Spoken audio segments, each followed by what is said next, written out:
The gunshot echoed through the penthouse as Emily pressed herself against the marble wall, her heart hammering against her ribs. Outside, Denver's Christmas lights twinkled mockingly through floor-to-ceiling windows, while chaos erupted in the hallway beyond. "Stay down," Nikolai's voice cut through the darkness, cold and commanding. She could see him moving like a shadow, gun drawn. Every muscle coiled for violence.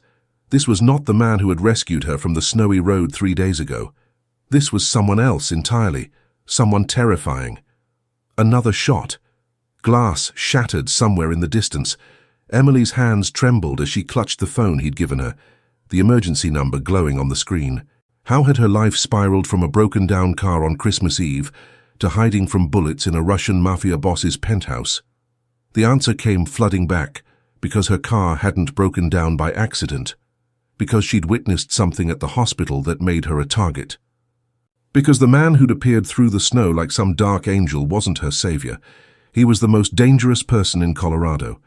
And somehow, impossibly, she was falling for him. "Emily."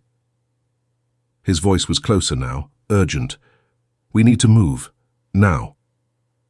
She looked up into those ice-blue eyes that had haunted her dreams, knowing that whatever happened next would change everything forever.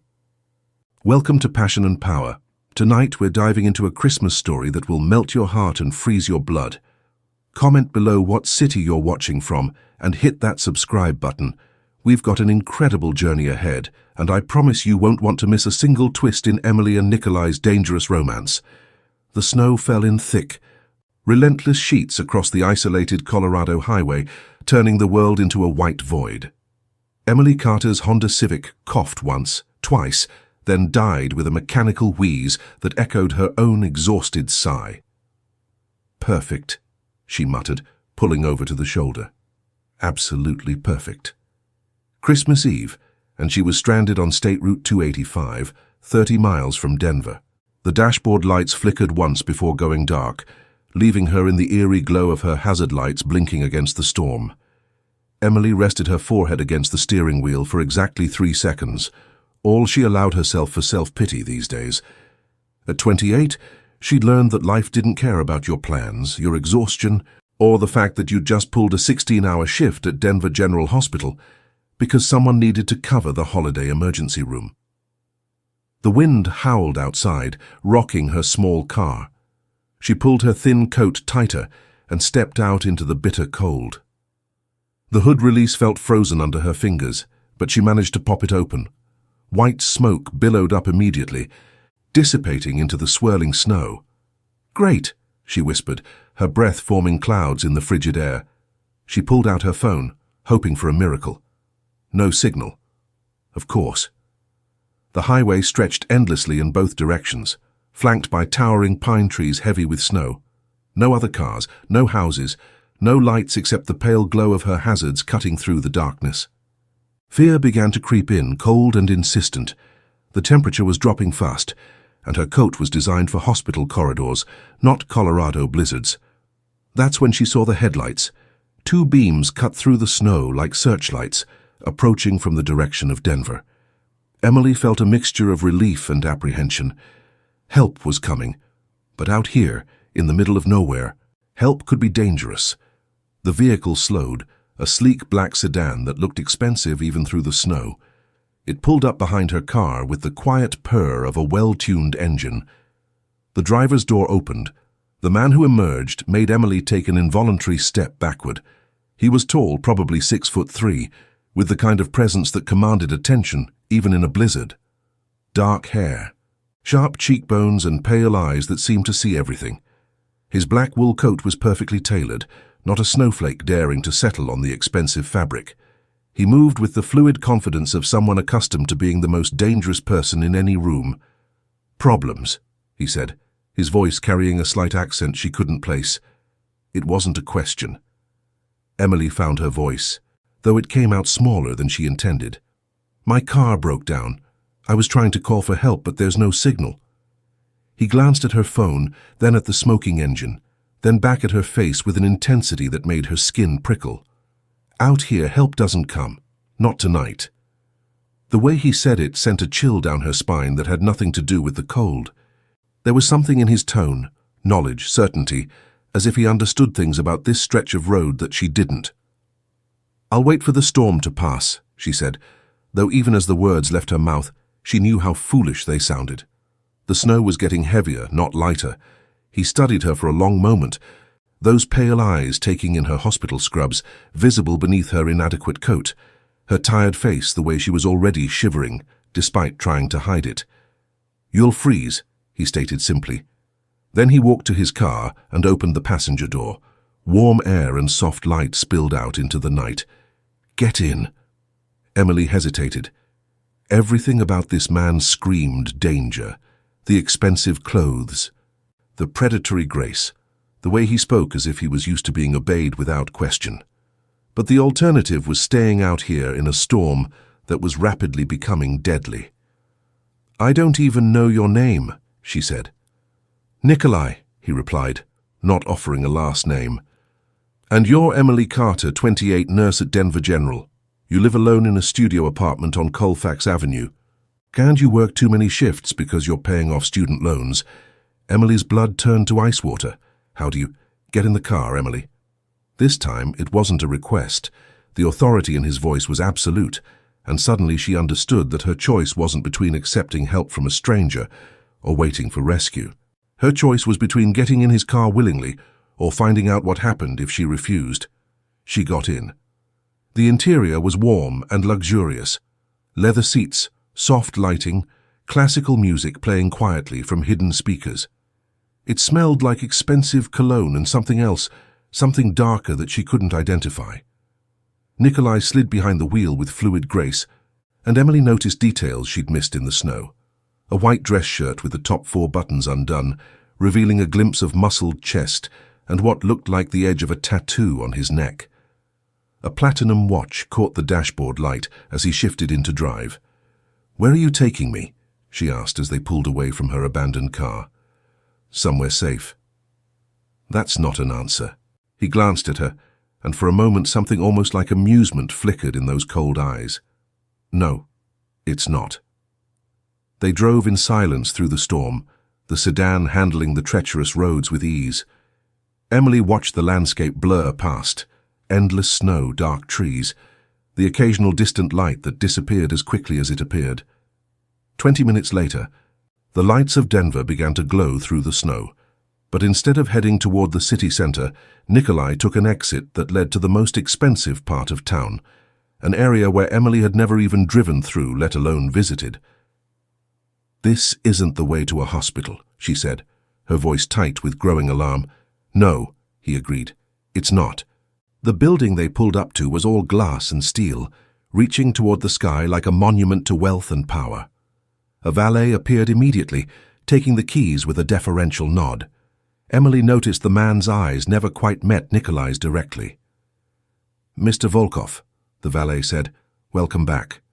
Volkov. The name meant nothing to Emily, but the way the valet said it, with a mixture of respect and fear, told her everything she needed to know about the man who had rescued her from the storm. The elevator ride to the top floor was silent, except for the soft hum of machinery. Emily watched the numbers climb, 20 floors, 30, 40, until they reached the penthouse level. The doors opened directly into an apartment that took her breath away. Floor-to-ceiling windows offered a panoramic view of Denver's skyline, the city lights twinkling like earthbound stars. The space was modern and minimalist, all clean lines and expensive materials, marble, steel, leather. "Sit," Nikolai said, gesturing toward a leather sofa that faced the windows. "I'll get you something warm." Emily remained standing, her arms wrapped around herself. "I want to go home." "That's not possible." "Why not?" He paused in the doorway to what she assumed was the kitchen, turning back to study her with those unsettling, pale eyes. "Because your car didn't break down by accident, Emily, and going home right now would be the last mistake you ever make." Emily spent the night on the leather sofa, wrapped in a cashmere throw that probably cost more than her monthly rent. Sleep came in fragments, interrupted by the sound of Nikolai moving through the penthouse, quiet footsteps, the murmur of phone conversations in what sounded like Russian. When morning light filtered through the massive windows, she found him in the kitchen, fully dressed in a charcoal suit that fit him like it had been crafted by angels. He was drinking coffee from a delicate porcelain cup, reading something on his phone with the focused attention of a man accustomed to life-or-death decisions. "Good morning," and he said without looking up. "There's coffee and food if you're hungry." Emily's stomach growled traitorously, reminding her that she hadn't eaten since yesterday afternoon. The kitchen was a masterpiece of modern design, marble countertops, professional-grade appliances, everything spotless and perfectly arranged. "I need to go home," she said, ignoring the food despite her hunger. "I have to work today." "No, you don't." Nikolai finally looked up, those pale eyes studying her with unsettling intensity. "I called the hospital, told them you had a family emergency and would be taking time off. You had no right." "I had every right." He set down his cup with deliberate precision. "3 people died last night, Emily, all of them connected to Viktor Kozlov. All of them tortured before they were killed, presumably for information they didn't have." The pastry Emily had been reaching for suddenly looked nauseating. "What does that have to do with me?" "Everything." Nikolai stood, moving around the kitchen island with that predatory grace she was beginning to recognize. "Someone is looking for what Viktor stole. They're eliminating anyone who might know where it is. You're next on their list." "But I don't know anything." "They don't know that."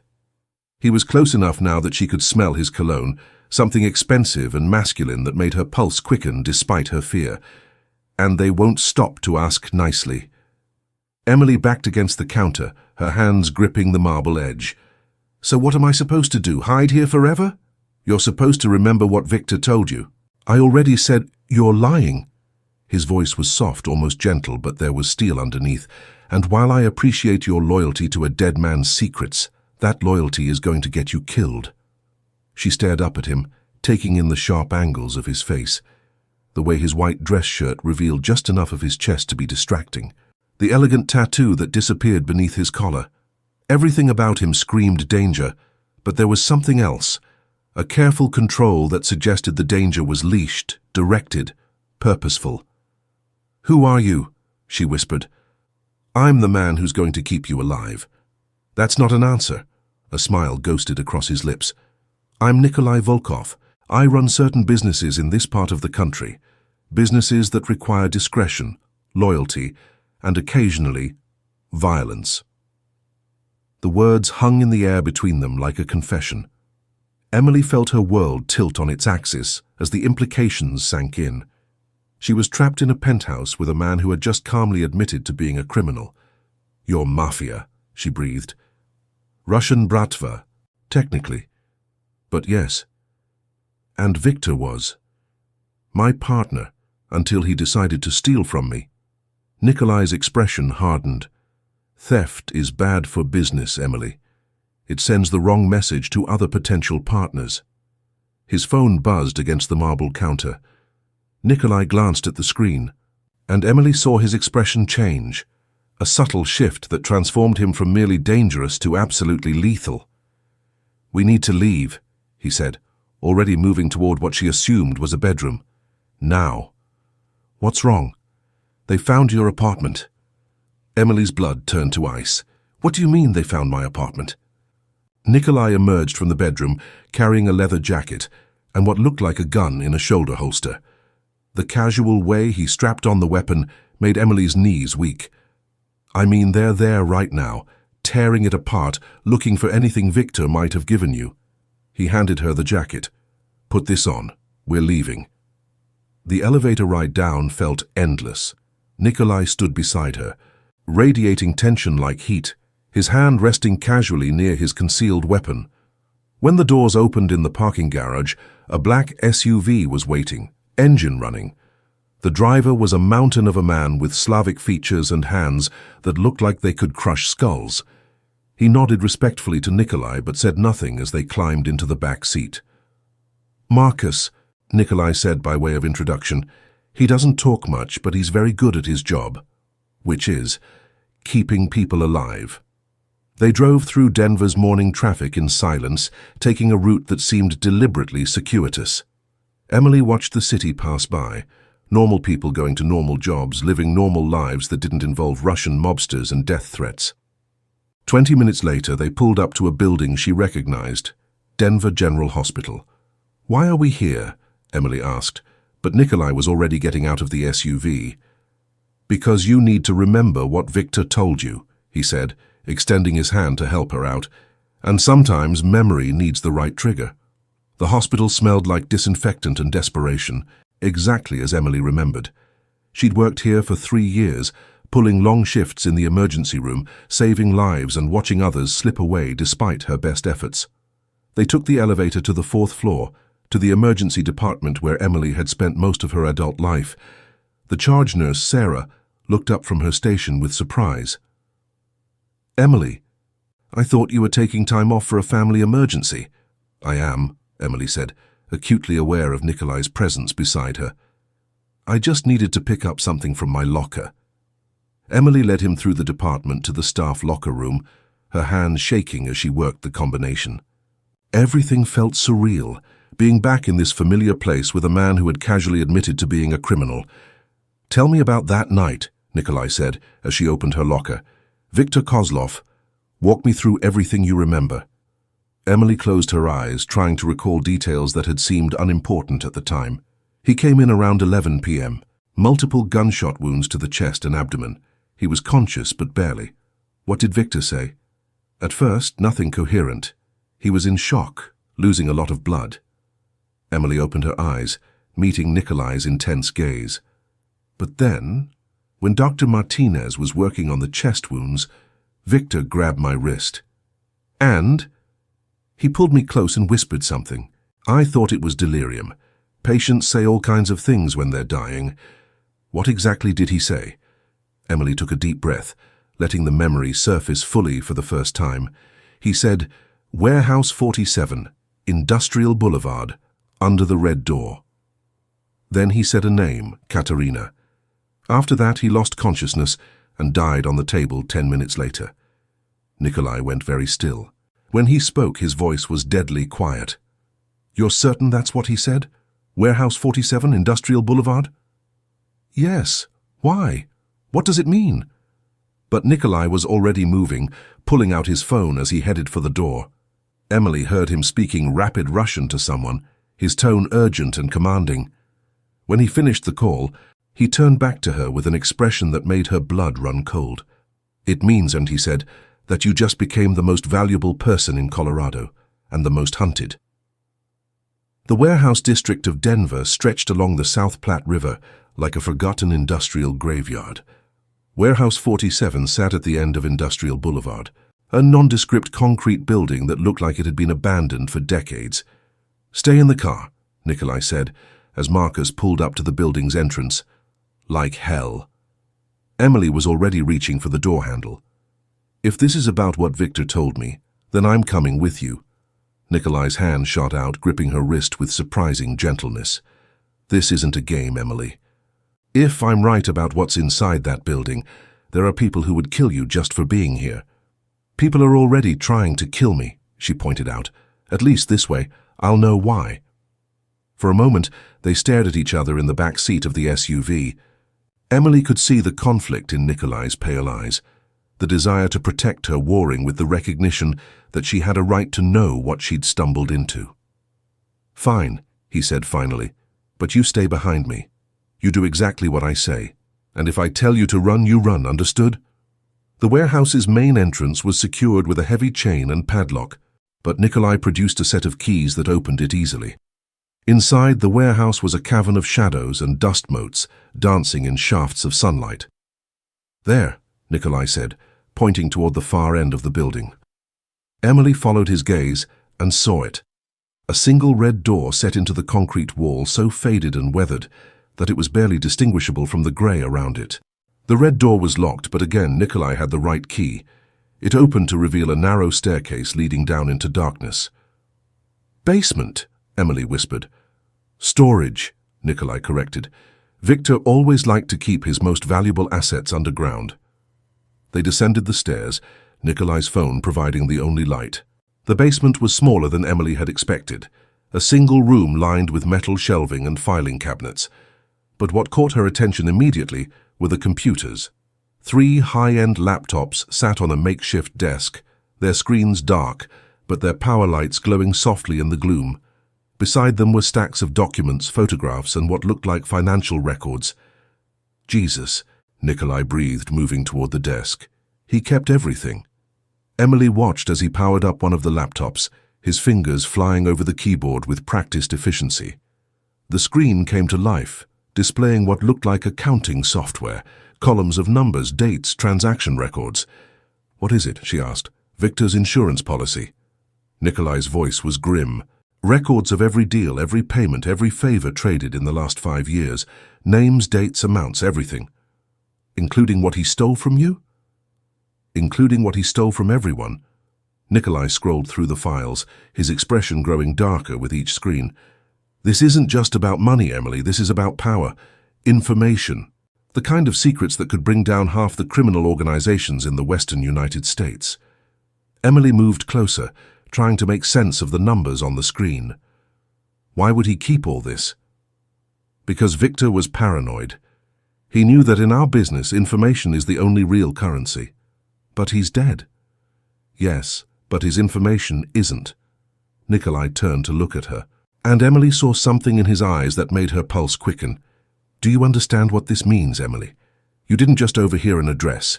You overheard the location of the most dangerous secret in the American criminal underworld." The implications hit her like a physical blow.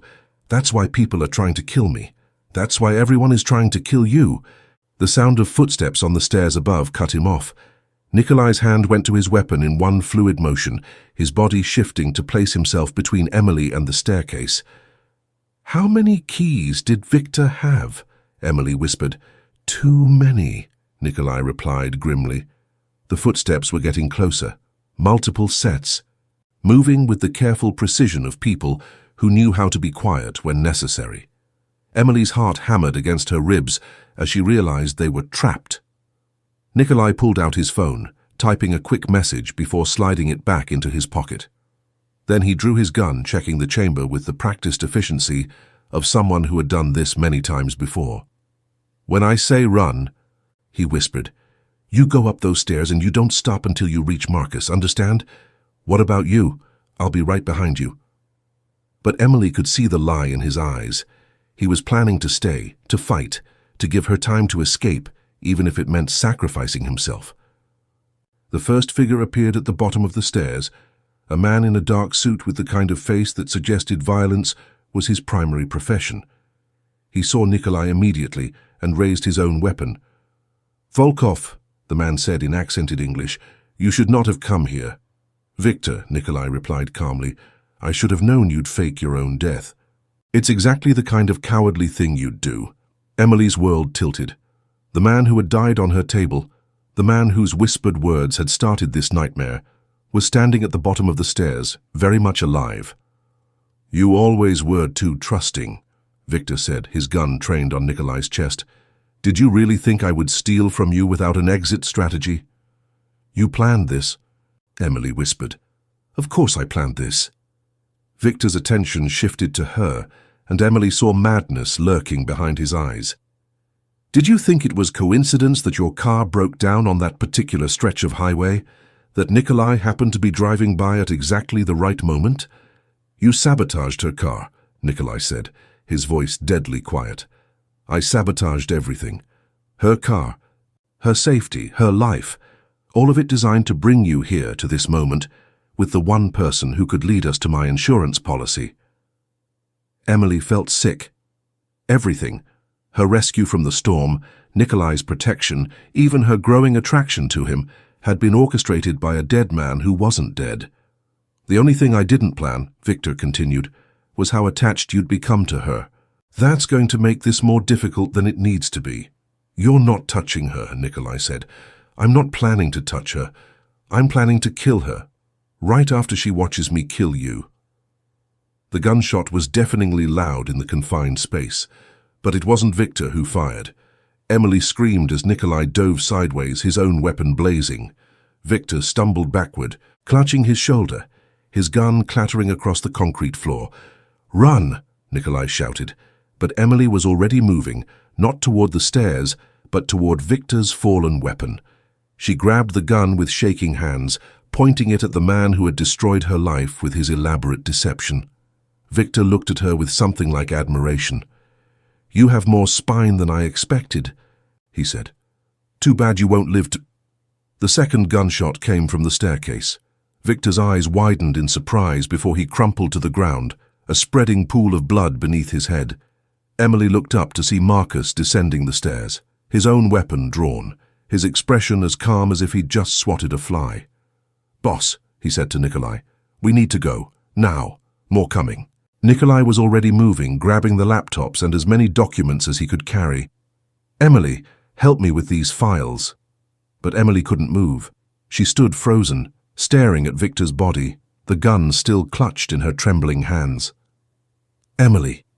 Nikolai's voice was gentle but urgent. "We have to go."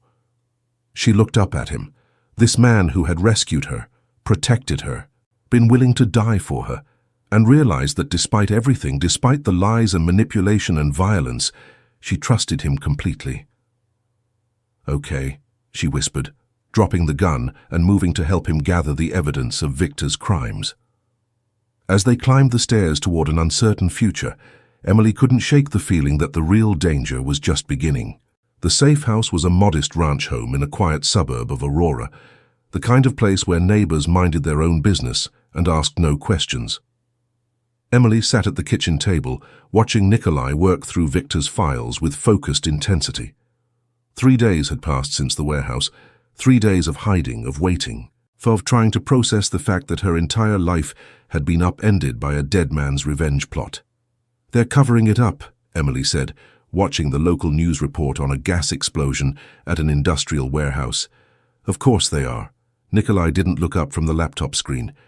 "Victor had connections in law enforcement, city government, the mayor's office. Our gang war in the warehouse district would be bad for business."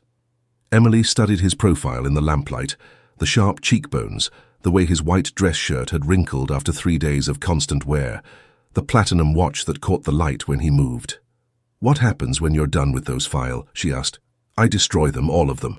Even the ones that could help you find what Victor stole." Nikolai finally looked up, his pale eyes meeting hers across the table. "Especially those." Emily frowned. "I don't understand. Isn't that why we're here? To get back what he took from you?" "What Victor stole from me was money, what he stole from others." Nikolai gestured toward the stacks of documents. Names of informants, details of ongoing investigations, financial records that could destroy legitimate businesses. "This information is too dangerous to exist. So you're just going to give up millions of dollars? I'm going to prevent a war." The simple statement hung in the air between them. Emily realized she was seeing something she hadn't expected. Honor. Twisted, perhaps, by the violent world he inhabited, but honor nonetheless. "You're not what I expected," she said quietly. "What did you expect? A monster." Nikolai's smile was sad and self-aware. "I am a monster, Emily. I've killed people. I've destroyed lives. I've built an empire on violence and fear." He paused, his fingers stilling on the keyboard. "But I've never pretended to be anything else." Emily stood up, moving to the window that overlooked the quiet suburban street. Normal people were coming home from normal jobs, walking dogs, checking mail, living lives that didn't involve Russian mobsters and underground warehouses. "I can't go back to that," she said, more to herself than to him. "To what?" "Normal. My old life. Even if this ends, say even if the people hunting me give up or die or forget, I can't pretend I don't know what I know now." She heard Nikolai's chair scrape against the floor, felt his presence behind her before he spoke. "What do you know now?" Emily turned to face him, acutely aware of how close he was standing, of the way the lamplight caught the edge of his neck tattoo, of the careful way he held himself, as if he was fighting not to touch her. "I know that the world is more dangerous than I thought. I know that good and evil aren't as simple as I believed. I know that sometimes the monster is the one trying to protect you. Emily, I know that I'm falling in love with you." The words hung in the air between them like a confession and a challenge. Nikolai's expression didn't change, but Emily saw something flicker in his eyes, surprise perhaps or fear. "You don't know what you're saying." "Yes, I do. She stepped closer, close enough to see the flecks of grey in his pale blue eyes, to smell his cologne mixed with something uniquely him. I know exactly what I'm saying. I'm not a good man, Emily. I don't care. I've done things. I don't care. You should care. His voice was rough, strained. You should run from me as fast as you can, and never look back. Too late for that. For a moment, they stood frozen, the tension between them electric and dangerous. Then Nikolai's control snapped. His hands came up to frame her face, his thumbs tracing the line of her cheekbones with surprising gentleness. "This is a mistake," he whispered. "Probably. You'll regret it." "I doubt it." When he kissed her, it was with the desperate intensity of a man who had been holding back for too long. Emily melted against him, her hands fisting in his shirt, pulling him closer. He tasted like coffee and danger, and something she couldn't name but knew she'd been craving since that first night in the snow. The kiss deepened, grew urgent, and Emily felt heat pool in her stomach as Nikolai's hands moved to her waist, pulling her flush against him. When they finally broke apart, both breathing hard, Nikolai rested his forehead against hers. "This complicates things," he said. "Everything's already complicated." The sound of breaking glass cut him off. Nikolai's head snapped up, his body going rigid with alert tension. In one fluid motion, he pushed Emily behind him and drew his weapon. "Stay down," he whispered, moving toward the front of the house. Emily crouched behind the kitchen counter, her heart hammering as she heard footsteps on the front porch, the soft sound of someone testing the door handle. "Nikolai Volkov," a voice called from outside. "We know you're in there. We have the house surrounded." Emily recognized the accent, Russian, like Nikolai's, but harsher, more guttural. "Who is it?" she whispered. "Competition," Nikolai replied grimly. "Victor's former partners, probably. They want the files." "What do we do?" "We give them what they want." Before Emily could ask what he meant, Nikolai was moving. He grabbed one of the laptops from the table, along with a stack of the most sensitive documents, and shoved them into her hands. "Back door," he said. "There's a car in the alley. Keys are in the visor. Drive to the police station and don't stop for anything." "What about you?" "I'll hold them off." "No." Emily grabbed his arm, feeling the tension in his muscles. "We go together or we don't go at all." The front door exploded inward in a shower of splinters and smoke. Dark figures poured through the opening, weapons raised, moving with military precision. Nikolai shoved Emily toward the back of the house as the first gunshots rang out.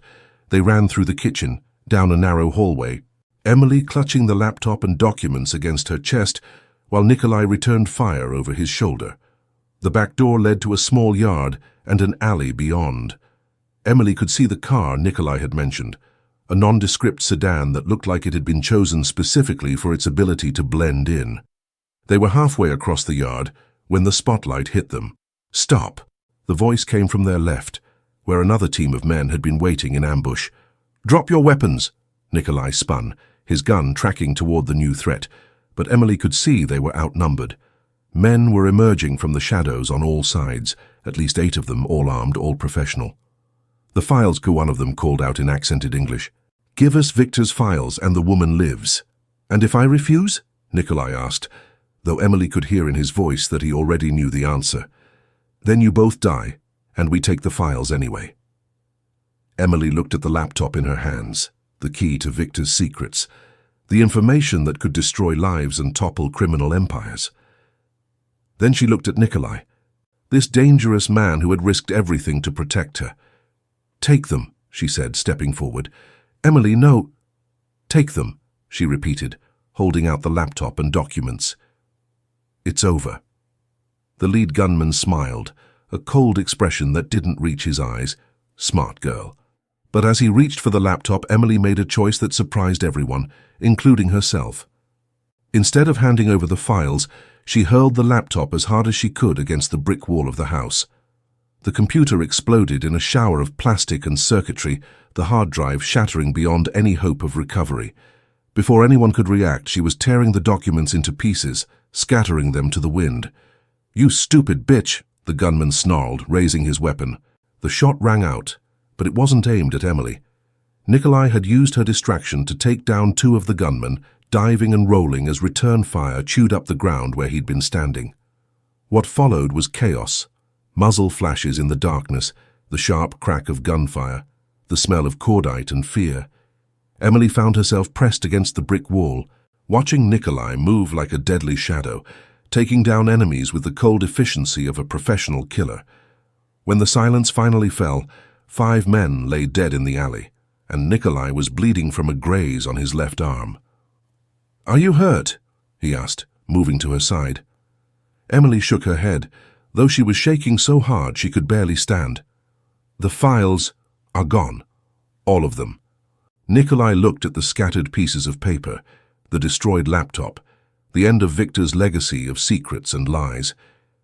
"It's over." But even as he said it, Emily could see in his eyes that he didn't believe it. Victor was dead, his files destroyed, but the world they inhabited didn't forgive or forget easily. 2 weeks later, Emily stood in the kitchen of Nikolai's penthouse, watching the sunrise paint Denver's skyline in shades of gold and pink. The city looked peaceful from 40 floors up, giving no hint of the violence that had erupted in its shadows. The aftermath of the warehouse incident had been swift and brutal. Victor's remaining associates had been eliminated or driven out of Colorado within days. The corrupt officials on his payroll had quietly resigned or been transferred. The criminal empire he'd tried to build had collapsed like a house of cards. "You're up early," Nikolai said, emerging from the bedroom in dark slacks and a white dress shirt, the top 4 buttons undone as always. The bandage on his left arm was gone, leaving only a thin scar as evidence of their escape from the safe house. "Couldn't sleep," Emily replied, not turning from the window. "I keep thinking about the people who died. They made their choices. Did they? Or were they just caught up in something bigger than themselves, like I was?" Nikolai moved to stand beside her, close enough that she could feel the warmth of his body, smell his cologne mixed with the scent of expensive soap. "Some of them, maybe, but Victor chose to steal from me. His associates chose to help him. The men who came after us chose to kill rather than negotiate. And what did I choose? To trust me." Emily finally turned to look at him, taking in the sharp planes of his face, the pale eyes that had haunted her dreams, the careful way he held himself even in the safety of his own home. "Was that a mistake?" "I don't know," he said honestly. "Ask me in a year." They stood in comfortable silence, watching the city wake up below them. Emily had been living in the penthouse for 2 weeks now, ostensibly for her protection, but increasingly because neither of them could bear the thought of separation. "I got a call this morning," Nikolai said eventually, "from the hospital." Emily's stomach clenched. "What kind of call?" "They want to know when you're coming back to work." The question hung in the air between them like a challenge. Emily had been dreading this moment, when she would have to choose between the life she'd built and the life she'd stumbled into. "What did you tell them?" "That it was your decision to make." Emily moved away from the window, needing distance to think clearly. The penthouse felt like a luxury prison sometimes, beautiful, comfortable, but cut off from the real world. She missed her patients, missed the sense of purpose that came from saving lives. "I can't go back," she said finally. "Not to the way things were." "No," Nikolai agreed. "You can't. But I can't stay here forever either. Hiding, being protected, living in your shadow." "What are you saying?" Emily turned to face him, her decision crystallizing as she spoke. "I'm saying I want to find a middle ground, a way to be with you without losing myself." Nikolai's expression was carefully neutral. "And how do you propose to do that?" "I want to work again. Maybe not at Denver General, too many memories there, but somewhere. A clinic, maybe. Somewhere that serves people who can't afford fancy hospitals." "That's dangerous. You'd be exposed, vulnerable." "Everything's dangerous now, but I won't let fear stop me from living." Nikolai studied her for a long moment, and Emily could see the conflict in his eyes, the desire to protect her warring with respect for her independence. "There's a clinic in 5 Points," he said finally. "It serves the immigrant community, people who can't or won't go to official hospitals. They need nurses and they don't ask too many questions about backgrounds." "You know about it?" "I fund it. Anonymously." Emily felt a smile tug at her lips.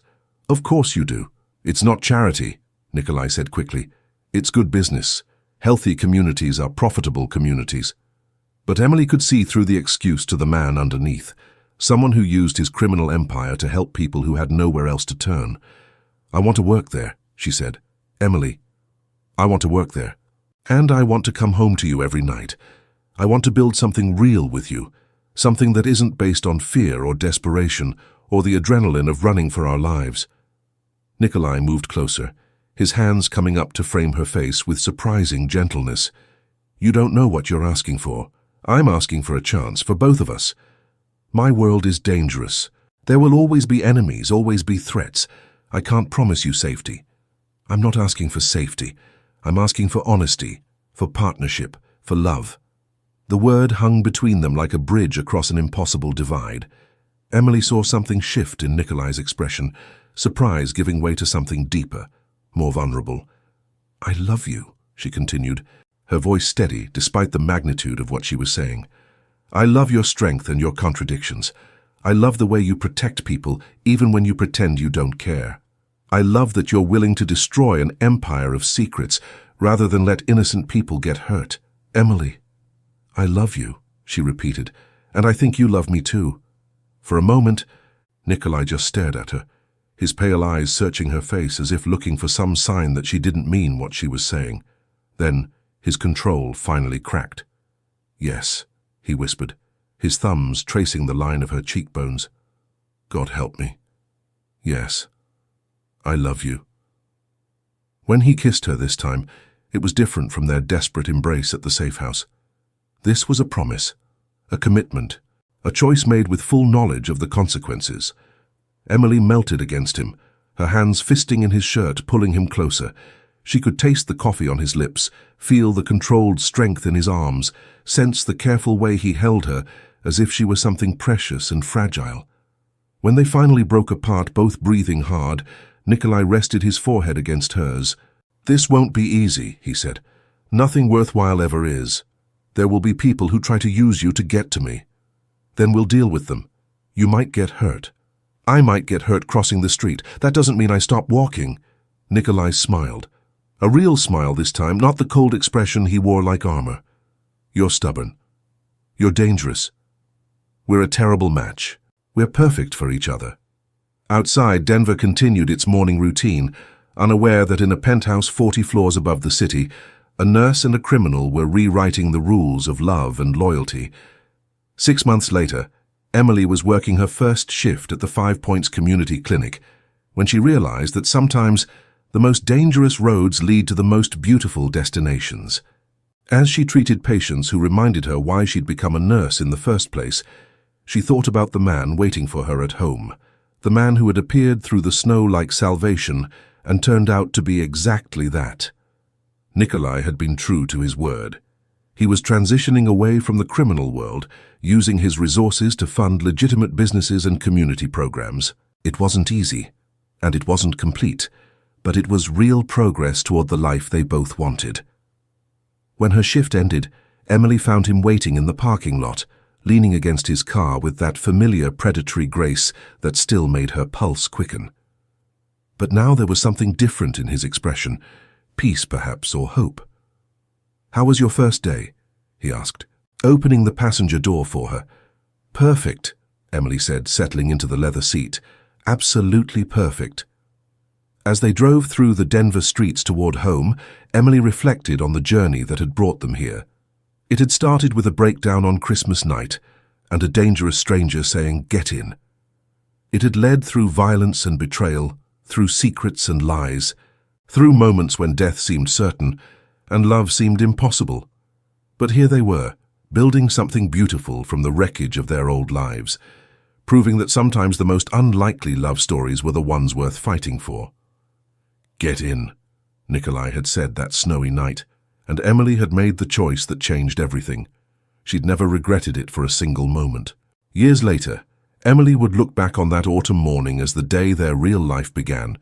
She woke to the sound of children's laughter drifting through the open windows of their house in the mountains outside Aspen. Not the penthouse in Denver. They'd sold that along with most of Nikolai's other properties. This was something different, A home built for peace rather than defense, for love rather than power. Nikolai was already up, standing on the deck with a cup of coffee and his phone, but instead of coordinating criminal enterprises, he was reviewing architectural plans for the new wing of the 5 Points Community Clinic. "Good morning," Emily said, joining him on the deck. "Good morning." He handed her a second cup of coffee, prepared exactly the way she liked it. "Sleep well?" "Better than I have in years." It was true.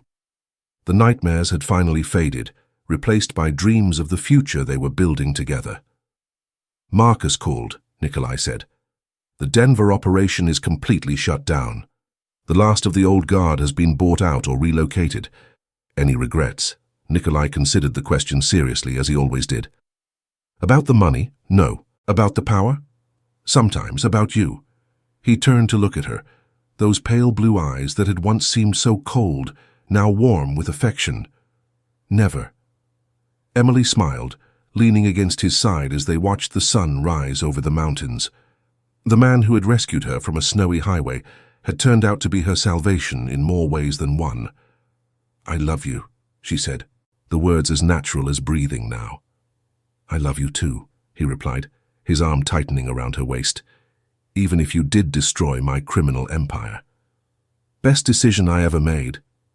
"Second best," Nikolai corrected. "What was the first?" "Getting in my car that night," Emily laughed, remembering the terrified woman who had stood beside a broken-down Honda in a Colorado blizzard, faced with an impossible choice. She'd chosen trust over fear, love over safety, and it had led her here, to this man, this life, this perfect morning in the mountains. The past would always be part of them, but it no longer defined them.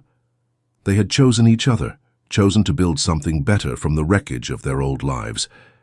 And as the sun climbed higher over the Colorado peaks, Emily knew that some storms were worth weathering, some risks were worth taking, and some love stories were worth fighting for, even when they began with a breakdown on Christmas night and a dangerous stranger saying, "Get in."